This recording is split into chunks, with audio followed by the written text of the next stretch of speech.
책 추목. 책 추목에서 39번째로 읽어드리는 책은 한국기독학생출판부에서 출간한 성화에 대한 5가지 견해입니다. 감리교와 개혁주의, 오순절교회, 캐직파, 어거스틴적 세대주의의 입장을 체계적으로 잘 정리한 책입니다. 이 책에 나오는 5명의 저자는 거룩한 생활 혹은 성화된 생활에 이르는 길을 설명한다. 저자들은 복음주의적인 관점에서 글을 쓰고 있는데, 즉 성경을 권위 있게 말씀으로 보며 또 그리스도를 믿음으로 말미암아 하나님과의 관계가 회복되는 것을 개인에게 가장 필요한 것이자 기쁜 일로 생각한다. 그러나 이렇게 기본적인 시각은 통일되어 있지만 성화에 대한 정의는 각기 다르다. 저자들은 성화의 교리에 대한 자신의 이해를 대략 진술한 후 자기가 속한 교파의 견해를 성심으로 다해 이야기한다. 1장 감리교 입장. 멜빈 디터. 일상생활의 호된 시련 속에서 거룩한 사랑으로 행하는 믿음으로 그 진실성을 증명해 보여야 한다. 사람마다 하나님의 구원하심에 대해 자기가 원하는 대로 긍정적으로나 부정적으로 반응할 수 있다는 확신에 의해 더욱 굳어졌다. 이 자유는 은혜로 얻은 것이지 본래부터 가지고 태어나는 것이 아니다. 하나님의 진리가 어떻게 말씀되신 그리스도와 은혜의 방편들을 통하여 성령에 의해 하나님의 백성의 경험으로 변화되는지를 아는 것이 우리가 이 진리 체제를 제대로 이해하는 데 결정적인 요인이 된다. 그리스도인의 거룩을 추구하는 웨슬리의 일생 동안의 열정은 하나님의 말씀이 교훈과 약속을 통해 가르치는 바 그리스도인들은 마귀의 모든 활동, 곧 죄악된 모든 요소의 파멸을 수반하지 않는 그 어떤 종교에도 만족해서는 안 된다. 자유의지를 지닌 피조물인 한 하나님의 은혜에 순종하거나 불순종할 수 있다. 그리스도인이라도 이 세상에서 고의적인 죄를 지을 가능성에서 결코 벗어나지 못할 것이다. 그러나 순간순간 하나님의 뜻에 복종하여 삶으로써 고의적인 죄를 어쩔 수 없이 계속 짓게 되는 필연성에서는 구원받을 수 있다. 죄의 영향을 전혀 받지 않을 수 있다는 것을 의미하지는 않는다. 그러나 약속된 바 죄에 대한 이 세상에서의 승리는 성령께서 신자들의 마음에 심어놓으신 그리스도의 생명을 통해서 이루어질 수 있다. 하나님의 구원 계획의 가장 중요한 목적은 사람의 마음을 하나님의 형상으로 새롭게 하는 것이다. 그리스도의 삶과 죽음의 공로만이 우리에게 구원을 가져다 준다. 오직 그의 은혜만이 그리스도께서 죄의 사함과 깨끗게 하심과 사랑으로 맺어지는 그분과의 새로운 관계를 우리에게 제공해 주실 수 있다. 칭의와 성화로 부르시는 이는 성령이시다. 성령의 이 자비로운 활동에 의해서 죄 많은 심령이 구원으로 이끄시는 하나님의 부르심에 순종하게 된다. 우리는 점차 회개와 신앙이라는 지점에 이르게 된다. 그리고 회개와 신앙에 의해 하나님에게서 태어나되 성령을 통해 태어나 그리스도 안에 있는 새 생명을 얻는다. 마음을 새롭게 하는 성령의 활동이 성화의 시발점이 된다. 우리는 하나님의 모든 자녀가 거듭날 때부터 갖는 권리인 죄를 이길 수 있는 능력을 이미 받았다. 거룩함과 하나님의 사랑으로의 부르심이 성령의 능력과 감화 아래서 새 생명을 불어넣는 중대한 동기가 된다. 거듭나는 순간부터 죄와 마귀를 이기는 승리의 약속을 받으며 일상생활에서 그 승리를 실현시키는 성령의 능력을 받는다. 신자들 속에 서로 모순되는 두 원리, 곧 본성과 은혜, 육신과 영이 있다. 이 완전한 사랑의 관계는 뛰어난 도덕적 업적으로서 이룰 수 있는 것이 아니다. 그것은 죄를 속하기 위한 그리스도의 희생의 공로를 믿는 믿음에 의해 이루어지는 것이다. 성화는 하나님의 뜻을 추구하고 알기 위해 사랑을 품고 전 인격을 하나님께로 돌이키는 것이다. 마음속의 사랑으로 하나님의 형상을 회복하는 것이 거룩함을 추구하는 데 결정적인 단계이다. 사람이 자기 죄책과 그 죄로 인한 절망에서 나와 하나님에 대한 지식에 이르고 예수 그리스도 안에 있는 하나님의 은혜 안에서 믿음으로 칭의와 신생의 결정적인 순간에 이른다. 물론 인간의 본성은 온몸에 영향을 미치는 병으로 여전히 타락해 있다. 사람이 칭의를 받은 후에도 하나님의 순수한 사랑을 완전히 자유롭게 누리고 모든 관계에서 그것을 표현할 수 있기 전까지 남아있는 타락의 결과로부터 깨끗하게 되어야 한다. 하나님께서 그리스도를 통해 우리를 위하여 하시는 일의 중요성일 뿐만 아니라 그리스도를 통해 우리 안에서 하시는 일의 중요성도 매우 강조되어야 한다. 구원하는 믿음을 주시는 하나님의 주권적 은혜가 믿는 사람들의 마음에 거룩함을 가져다 준다. 사랑으로 완전해진 마음을 지닐 수 있다는 약속과 각 사람이 하나님의 도덕적 형상을 되찾고 하나님과 이과의 관계에서 그 사랑을 나타낼 책임과 그렇게 할 수 있는 능력이 있다. 원죄의 교리는 성화에 대한 견해를 결정하는데 그 어느 것 못지않게 결정적인 개념이다. 타락한 사람이 다른 아무 곳으로도 안 되고 오직 그리스도의 공로에 의해 하나님의 은총으로만 회복될 수 있다. 모든 선을 하나님의 값없는 은혜 덕택으로 돌리는 점에서, 둘째, 본성적인 모든 자유의지와 은혜 이전의 모든 능력을 부인한다는 점에서, 셋째, 사람의 모든 공로를 배제하는 점에서, 심지어 하나님의 은혜로 사람이 받거나 행하는 공로까지 배제한다. 감리교의 구원 교리를 조금이라도 이해하려면 그가 다음에 중대한 복음주의적 가르침의 세 가지에 전적으로 동의한다는 사실을 고려해야 한다. 그 가르침이란 사람은 본래 전적으로 타락한 존재이며 이 타락은 원죄의 결과이고 사람은 오직 그리스도 안에 있는 하나님의 은혜로만 의롭다함을 받을 수 있다는 사실이다. 사람은 본래 온갖 악으로 가득 차 있다. 사람에겐 선이라는 조금도 없다. 아담과 하와가 하나님께 반역함으로써 하나님 형상을 완전히 잃어버린 것이다. 이 하나님 형상은 세 가지 면으로 이루어져 있다. 첫 번째는 본성적인 형상이고, 두 번째는 정치적인 형상이고, 세 번째는 도덕적 형상이다. 원죄는 인간 본성 전체의 전면적인 타락이 되었다. 교만, 세상을 사랑함, 하나님을 의지하지 않음, 무신론, 우상 숭배가 원죄의 열매이다. 우리는 전심으로 하나님을 사랑하고 이웃을 자신처럼 사랑하라는 최종적인 중대한 계명을 성령의 능력을 힘입어 이행해야 한다. 은혜를 베풀고 계시는 하나님에 반응하여 우리가 성령의 은혜를 받으면 우리는 하나님의 뜻대로 살아갈 수 있다. 그러나 그렇게 하지 않는다면 우리는 이미 죽은 것이다. 타락 후에 사람들이 모든 면에서 죄와 교만과 반역의 정신에 감염되었기 때문에 자신의 능력과 의지로는 죄밖에 선택할 수 없다. 타락 후 사람들은 스스로 하나님을 알 수 있거나 하나님의 구원을 받을 만한 능력을 선천적으로 지니지 못하였다. 우리가 구원에 이르는 것은 오직 그리스도의 속죄의 사역에서 나오는 은혜로만 되는 것이다. 결코 우리의 본성적인 능력이나 업적 때문이 아니다. 사랑이라는 최고의 법을 이행하는 것은 또한 십계명이 함축하고 있는 바 도덕적 의도를 이행하는 것이다. 전통적인 견해에서는 도덕법의 성취와 만족을 신자의 칭의에서 찾는다. 그리스도께서 십자가에서 우리를 위해 하신 일에 우리의 구원의 근거가 있다. 그리스도인 성령을 따라 생활할 때 그리스도가 함께 계시고 옛 아담의 반역적인 성품에서 벗어났다고 해서 죄의 존재와 위협에서 완전히 해방된 것은 아니다. 죄의 세력과 존재는 머지않아 구속되게 될 세상에 있는 우리 주위의 모든 것을 통해 우리를 위협하고 유혹할 뿐 아니라 타락한 우리 몸과 마음을 통해서도 위협하고 유혹한다. 그리스도인이 성령으로 충만한 생활을 하면 마음속에 죄가 사라지고 죄의 지배에서도 해방된다고 공언한 후에도 그는 우리가 이미 새로운 세계 질서에 속한 시민인 하나님의 백성일지라도 여전히 타락하고 죄 많은 세상에서 살고 있음을 인정한다. 우리의 몸과 마음은 한계가 있다.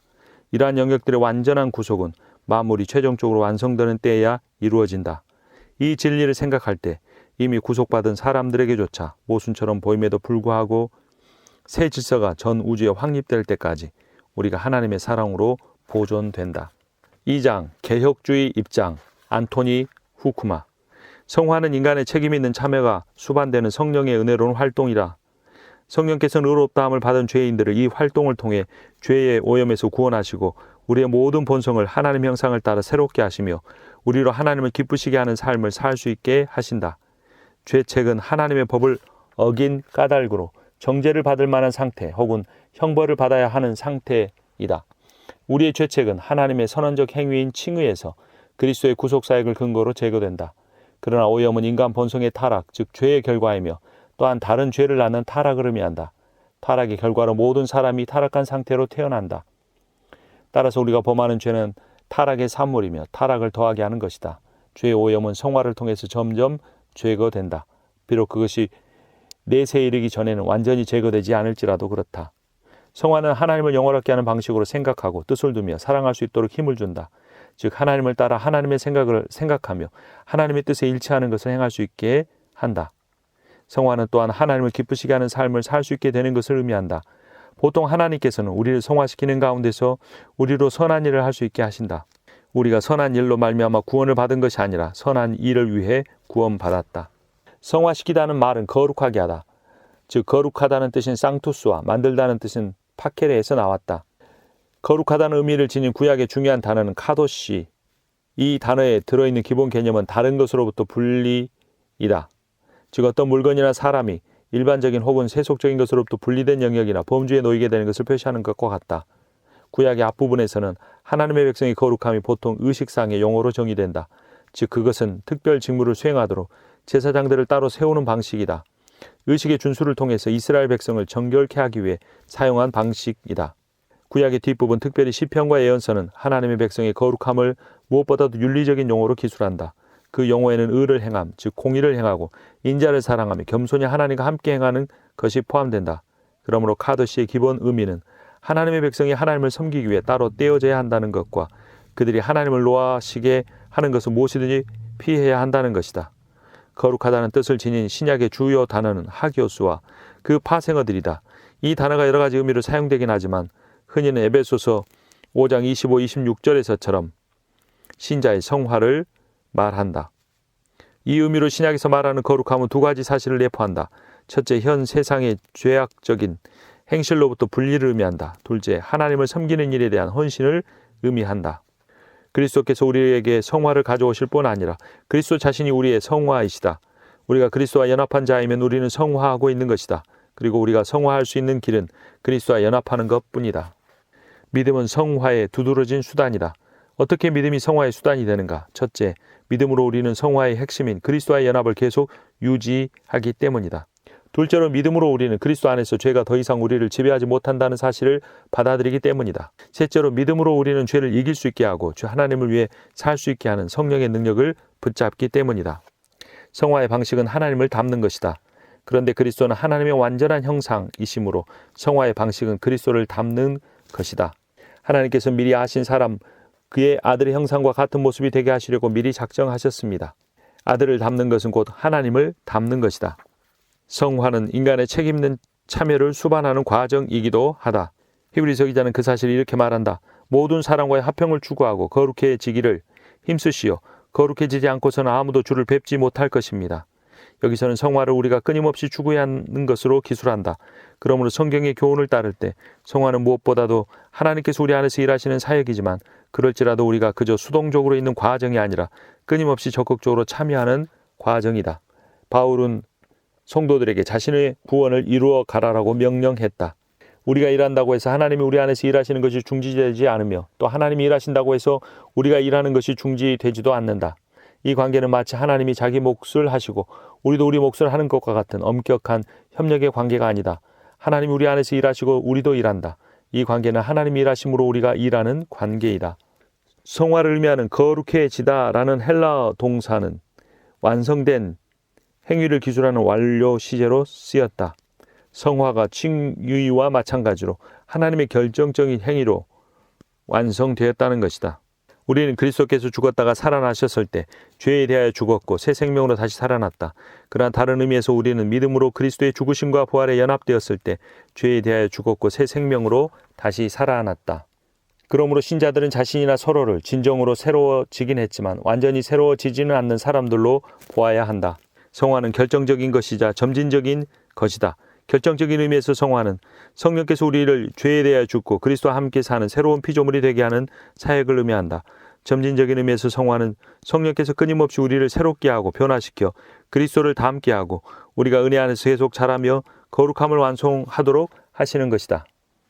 옛사람은 거듭나지 않은 사람이고 새 사람은 그리스도 안에서 선한 일을 하도록 창조된 거듭난 사람이다. 신자들이 새 사람이긴 하지만 아직 죄가 없는 완전에 도달한 것은 아니다. 그래서 그들은 여전히 죄와 싸워야 한다. 그리스도 안에서 새로운 피조물이 된 신자들이 여전히 이런 말을 듣는다. 즉 육적인 행위를 죽이라. 신자들 속에 있는 죄악적인 것은 무엇이든지 죽여버리라. 욕정과 탐욕, 분노와 악의, 부끄러운 말들 같은 것들을 버리라. 육과 영을 더럽히는 모든 것에서 자기를 깨끗게 하라. 그리스도인의 생활을 죄와의 끊임없는 싸움이라고 생각해야 한다. 악한 세력과의 싸움에서 이기도록 하나님의 전신갑주를 입으라. 믿음의 선한 싸움을 싸우라. 육체의 정욕을 채우라. 피를 흘리기까지 죄에 대항하라. 바울은 고린도전서 9장 26, 27절에서 이렇게 말한다. 나는 허공을 치는 권투를 하는 것도 아닙니다. 내가 내 몸을 쳐서 복종시키는 것은 내가 남에게 선교하고 나 자신은 버림을 받을까 두려워하기 때문입니다. 죄와의 싸움이 매우 현실적이지만 우리가 더 이상 죄의 노예는 아니다. 옛사람이 그리스도와 함께 십자가에 못 박혔다는 것은 우리가 죄의 노예 상태에서 해방되었다는 것을 암시한다. 우리가 율법 아래 있지 않고 은혜 아래 있기 때문에 죄가 더 이상 우리를 지배하지 못할 것이다. 신자가 죄를 범할지라도 그렇다고 해서 죄가 그를 지배하는 것은 아니다. 신자들은 이제 더 이상 옛사람이 아니고 점진적으로 새로워지고 있는 새 사람이다. 여전히 죄와 싸워야 하고 때로는 죄에 빠지기도 한다. 그러나 더 이상 죄의 노예는 아니다. 하나님께서 모든 시험에 대해 피할 길을 마련해 주실 것이므로 그들은 성령의 힘으로 이제 죄에 대항할 수 있다. 신자들은 육신에 속해 있지 않고 영에 속해 있다. 신자들은 더 이상 육신의 노예가 아니고 성령의 지배를 받고 있다. 하지만 신자가 이 세상에 죄를 짓지 않고 살 수 있는 것은 아니다. 아무도 죄에서 완전히 해방되었다고 주장할 수 없다. 율법의 지배 아래 있지 않다는 말은 우리가 더 이상 율법을 지키지 못한 이유로 정죄를 받는 일이 없다는 의미이다. 그리스도께서 우리를 위하여 저주받은 자가 되심으로 율법의 저주에서 우리를 속량하셨습니다. 그렇다고 신자가 율법과 더 이상 상관이 없는 관계가 된 것은 아니다. 이전에 자신의 힘으로 지킬 수 없었던 율법을 성령의 능력과 인도하심으로 지킬 수 있게 되는 것이다. 율법을 지키면 우리가 속박되는 것이 아니라 오히려 참 자유를 얻게 된다. 그리스도인의 삶은 율법으로 훈련된 삶이어야 한다. 신자들이 율법을 지키는 것은 그리스도인의 사랑의 표현이며 그리스도인의 자유에 이르는 길이다. 그것은 성령을 따라 행하는 것과 같은 것이다. 율법은 하나님이 우리를 성화시키는 데 사용하시는 매우 중요한 수단 중에 하나이다. 성화의 최종 목표는 하나님의 영광 외에 다른 것일 수 없다. 하나님의 영광이 성화의 최종 목적이다. 성화의 목표는 그리스도를 전체적으로 완전히 담는 것이며 따라서 하나님을 담는 것이다. 개인의 주체성을 상실하게 되지는 않을 것이지만 우리가 죄가 전혀 없는 모습으로 존재하게 될 날이 온다. 3장 오순절 교회의 입장. 바울이 고린도 교인들을 영적이라 하지 않고 육체에 속한 사람 곧 그리스도 안에서 어린 아이라고 한 데서 점진적인 성화의 필요성이 암시된다. 바울은 말했다. 여러분은 옛사람을 그 행실과 함께 벗어버리고 새 사람을 입으시오. 이 새 사람은 창조하신 이 형상을 따라 끊임없이 새로워져서 하나님을 아는 지식에 이르게 됩니다. 그의 아들 예수의 피가 우리 모든 죄에서 우리를 깨끗하게 해 주실 것입니다. 십자가의 피로 말미암아 신분상 완전한 성화를 얻었기 때문에 그 피로 계속 깨끗해져야 할 필요가 없다고 이야기하는 사람들은 잘못 말하는 것이다. 주와 가까이 지내면 지낼수록 우리는 그리스도의 피로 계속해서 깨끗해져야 하고 정결해져야 한다. 성령께서는 영혼 속에서 중생으로 말미암아 사람 속에 생겨난 거룩한 특성을 북돋우고 키우면서 활동하신다. 세상은 개인의 이익을 강조하며 첫째 되기를 애쓴다. 경쟁은 결국 남을 지배하고 폭군처럼 행하려는 마음으로 발전한다. 그러나 예수께서는 우리 가운데서 모든 사람의 종으로 계셨다. 우리 가운데 가장 크고자 하는 자는 모든 사람의 종이 되어야 한다. 거룩함을 유지하기 위해 성령의 도움을 구하고 하나님과 사람에 대해 올바른 관계를 가져 우리 자신을 하나님께 바쳐야 한다. 이 거룩함은 하나님의 거룩함을 담는 것이다. 성령께서는 바로 이 거룩함에 이르도록 우리를 도와주신다. 성화의 수단은 하나님의 말씀이다. 하나님의 말씀은 성령의 검이다. 하나님의 말씀은 성령을 통해 살아날 때만 정말 그 효과를 낸다. 성화의 측면은 점진적이기 때문에 우리는 이 세상에서 어느 정도까지 완전해 이룰 수 있는가라는 문제의 질문에 이르게 된다. 우리는 최종적인 완전에 이를 수 없다는 데 동의해야 한다. 하지만 그럼에도 불구하고 성령의 인도하심을 따라 점진적으로 예수 그리스도를 더욱 닮아가야 한다. 우리가 그리스도 재림시 마지막 나팔이 울려올 때 일순간에 영화의 상태로 변화될 것이다.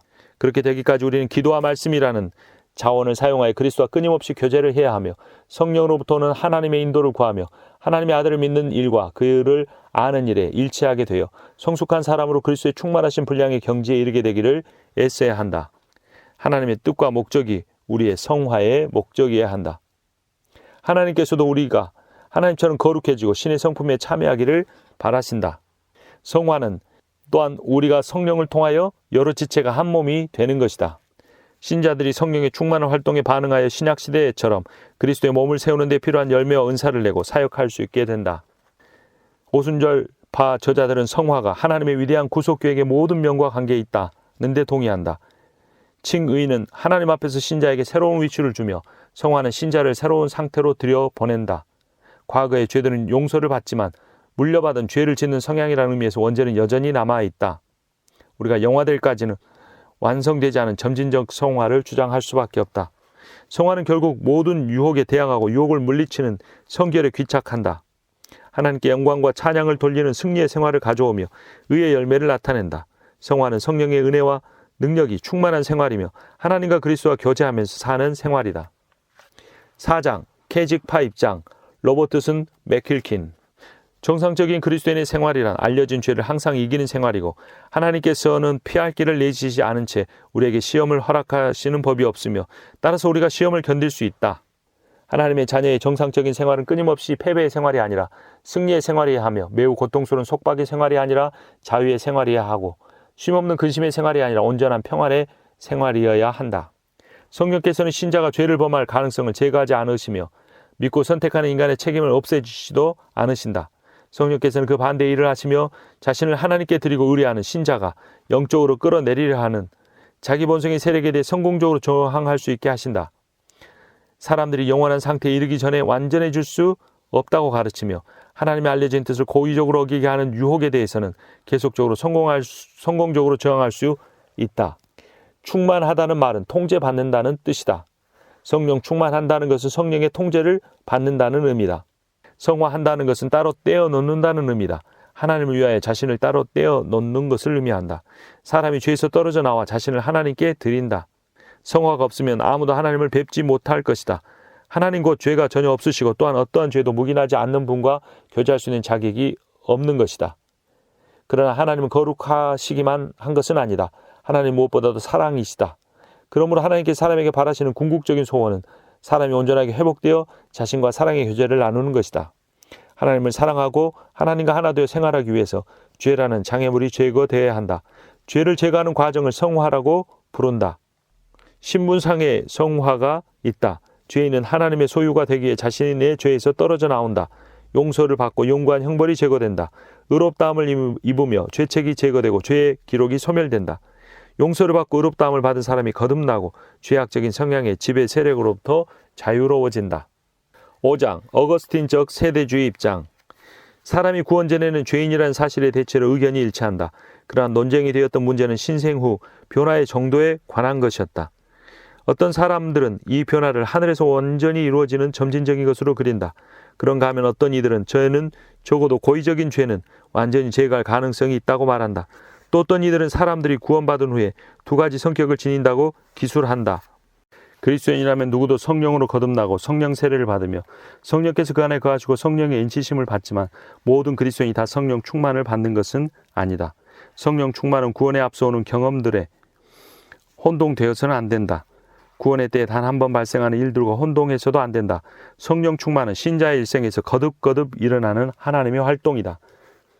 성령 충만을 통한 영성은 성숙과 관계가 있긴 하지만 어느 때든지 신자의 영적 생활에 나타나는 특성이다. 장성하고 성숙함에 따라 영성은 더욱 깊어지고 더욱 눈에 띄게 될 수 있다. 성령 충만이란 성령에 의해 통제를 받는 것이다.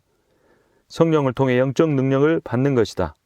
영적 통제는 지속되는 것이 아니고 항상 성령 충만을 새로이 받음으로 점진적으로 나아지고 반복된다. 신약성경에서 가장 중요한 본문 가운데 하나는 에베소서 5장 18절이다. 바울은 술 취하지 마시오. 방탕한 생활이 거기서 옵니다. 오히려 성령의 충만함을 받으시오라고 말한다. 성령의 사역이 술 취함으로 인해 생기는 결과로 설명되기도 하고 그것과 대비되기도 한다. 충만함을 받다에 해당되는 동사는 현재 시제로 쓰였다. 이 사실은 계속해서 성령 충만을 받아야 한다는 의미이다. 성령 충만은 성령 세례와는 대조적으로 일정 기간의 집중적 경험과 관련이 있다. 성령 충만은 사람들이 종종 혼동하는 성령 세례와 뚜렷이 대조된다. 그리스도께서는 아무도 두 주인을 섬기지 못한다고 말씀하셨다. 바울은 자신을 거듭되는 죄의 형실에 드리는 것에 대해 뚜렷한 행위로서 자신을 하나님께 드리는 것과 대조한다. 죄가 여러분의 몸을 지배하지 못하게 하라. 여러분의 지체를 죄에 계속 내어주지 말라는 명령에서 현재 시제를 사용한다. 자신을 하나님께 바치라는 명령에서는 부정과거 시제를 사용한다. 이렇게 자신을 하나님께 드리는 것은 예수 그리스도의 주되심을 인정하고 신자의 생활을 통제하고 지도하시는 성령의 권리를 인정하는 최초의 행위이다. 이 행위는 단회적이지만 그 이후에 죄와 싸워야 하는 것은 계속 반복되어야 하는 문제이다. 현실적으로 우리는 그리스도인들이 죄를 짓는다는 것을 안다. 죄를 짓는다고 해서 그 사람이 구원에 취소되거나 그 때문에 성령을 잃게 되지는 않지만 죄는 고쳐야 한다. 신자가 짓는 모든 죄가 성령을 슬프시게 한다. 성령을 슬프시게 하는 것은 반역하는 혹은 성령을 거스르는 최초의 행위로서 발생한다. 성령을 거스르는 것은 성령을 슬프시게 할 뿐만 아니라 그 사람에 대한 성령의 사역을 방해하며 성령의 충만한 활동이 그 사람의 생활에 나타날 수 없게도 만든다. 그리스도인들은 자기가 죄를 고백함으로써 자기가 한 일이 하나님 뜻에 어긋난다는 것을 인정한다. 그렇게 고백하는 가운데 그들은 그들의 구원 안에 이미 마련된 용서를 구하며 오직 하나님만이 은혜 안에서 제공하실 수 있는 회복을 구한다. 구원이 믿음에 의해 결정되듯이 회복은 죄를 고백함에 달려있다. 그리스도의 안에 있는 신자에게 여전히 큰 죄를 지을 가능성이 있고 개인의 힘으로는 성화에 대한 하나님의 표준에 이를 수 없다. 성령의 내주와 능력 지도 덕분에 그러나 그리스도인은 점진적으로 성화해 갈 수 있다. 옛 본성이 지금도 아직 남아있지만 성령의 능력으로 새 본성이 힘을 얻어 성령의 열매 즉 사랑, 희락, 화평, 오래 참음, 자비, 양성, 충성, 온유, 절제를 낼 수가 있다. 성령의 열매는 신자가 자신의 힘으로나 새 본성이 있기 때문에 맺을 수 있는 것이 아니다. 하나님의 영이 하나님의 은혜를 보여주는 이 증거들을 나타내시기 위해 사람의 몸을 자신의 도구로 사용하신 결과로 맺을 수 있는 것이다. 신자는 이 세상에서도 그리스도와 같이 될 수 있다. 포도나무와 가지에 관한 그리스도의 강화에 설명되듯이 성령의 열매는 또한 그리스도 안에 있는 생명의 연합과도 관계가 있다. 신자들은 성령과 관계를 맺고 있을 뿐 아니라 그리스도와도 관계를 맺고 있기 때문에 열매를 맺을 수 있다. 가지가 포도나무에 붙어 있다는 사실이 설명하듯이 신자들은 또한 자신의 생활에서 성화의 증거를 나타내려면 성령을 의지하고 있어야 한다. 신자들의 점진적인 성화는 결국 신자들로 하여금 하나님께 봉사하게 한다. 하나님을 위한 신자의 모든 봉사는 성령의 사역의 결과이며 점진적인 성화의 한 부분이다. 그리스도인들은 하나님의 말씀을 적용함으로써 자신의 생활에 대한 하나님의 특별한 뜻에 대해 지도받을 수 있다. 하나님의 영이 우리를 도우시며 우리를 대신해서 하나님께 중보 기도를 올리시기 때문이다. 신자인 우리에 대한 성령의 사역은 우리의 진정한 영적 필요를 드러내시며 우리가 생활에 대한 하나님의 지침과 뜻을 구할 때 우리를 지도하신다. 책 주목의 39번째 책 성화에 대한 5가지 견해였습니다. 감리교와 개혁주의, 오순절교회와 캐직파, 어거스틴적 세대주의 입장을 살펴보았습니다. 여기에 이단은 없습니다. 성화에 대한 견해가 약간씩 다르기는 하지만 중요한 것은 우리가 성령으로 거듭날 뿐 아니라 우리를 거듭나게 하신 성령으로 충만해져야 한다는 것입니다. 성령으로 충만해진다는 것은 성령의 통제를 받는다는 것이고 성령의 통제를 통해 우리는 그리스도를 닮아가며 그리스도께 복종하는 삶을 살아갈 수 있습니다.